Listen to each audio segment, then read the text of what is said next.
Mes chers compatriotes, le 1er février 2019, à 19 h,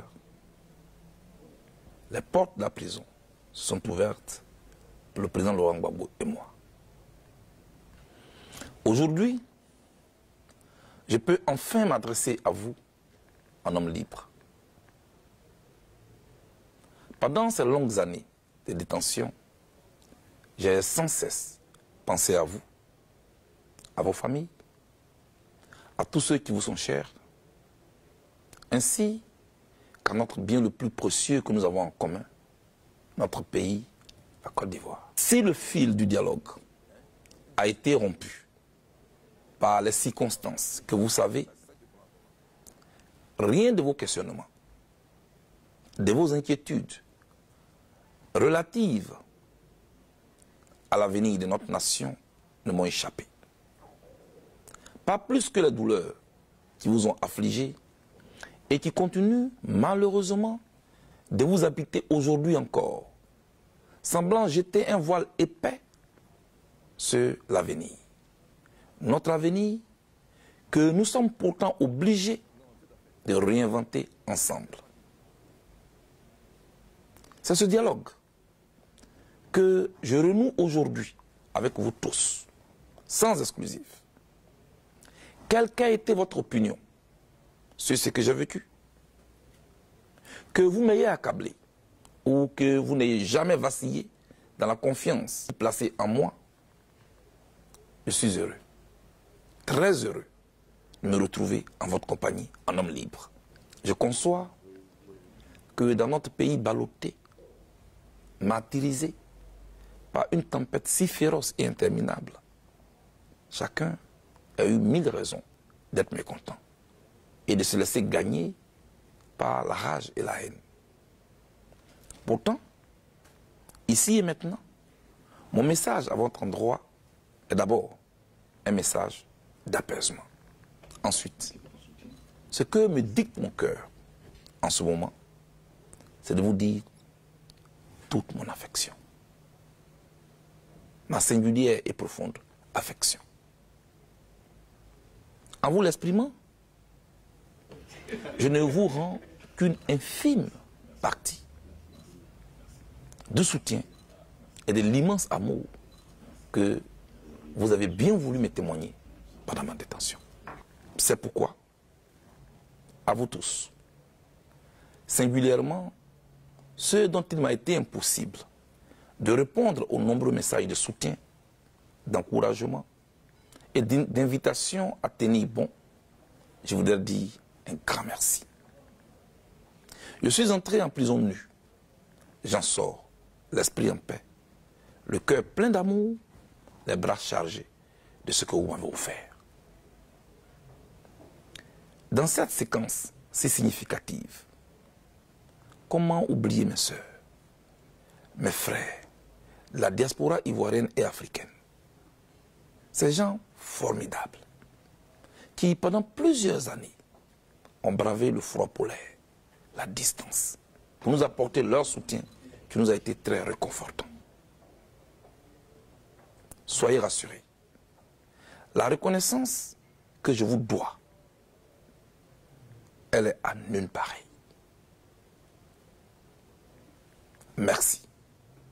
1000 fois merci.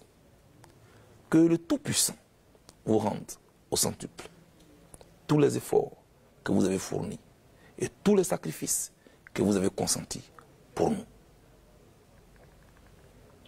Chères sœurs, chers frères, aussi cruelle qu'a été l'épreuve que notre pays a vécue, fidèle à mon engagement de ne jamais être du mauvais côté de l'histoire, je n'encouragerai aucune tentation de vengeance, ni aucune velléité de revanche. Parce que, en définitive, de vengeance à vengeance, de revanche en revanche, cela ne fera que précipiter notre pays dans l'abîme, dans le chaos. Bref, dans un déclin irréversible. En revanche, je suis disposé à encourager toutes les initiatives en faveur de l'édification d'une société qui sache tirer les leçons de son passé douloureux. Pour moi, même si les circonstances de l'histoire nous ont imposé cette crise qui a retardé le développement de notre pays et qui continue d'endeuiller de nombreuses familles, nous ne sommes pas obligés de prolonger ce conflit. Ne nous y trompons jamais. Les sociétés qui avancent, les pays qui engrangent d'importantes victoires sur le marché concurrentiel de développement sont ceux qui savent tirer les enseignements, tous les enseignements, des événements douloureux qui jalonnent leur histoire et forgent leur communauté de destin. Chers compatriotes, mon engagement pour la paix et la réconciliation n'obéit à aucune démarche intéressée ni à aucune tactique politicienne. Il est sincère et appuyé sur des convictions fortes, ayant pour but de faire grandir notre pays. En effet, au regard de notre actualité sociopolitique, chaque jour, les murs de méfiance gagnent en épaisseur et en hauteur. Le fossé social, quant à lui, et c'est peu dire, continue de se creuser avec une obstination que rien ne semble arrêter. Et manifestement, vous semblez à nouveau habité par la peur. Cette grande hantise qui accompagne, comme d'habitude, les processus électoraux ivoiriens semble encore de retour. Est-ce une fatalité? Non, absolument pas. Une simple observation permet de comprendre que dans les pays présentant le même profil que le nôtre, où toutes les énergies sont organisées et tendues vers le développement, sont ceux dans lesquels ont été résolus les crispations, les tensions et les conflits relatifs aux fêtes démocratiques. Un exemple. Au Ghana voisin, l'organisation des élections est aujourd'hui un fait banal de la vie nationale.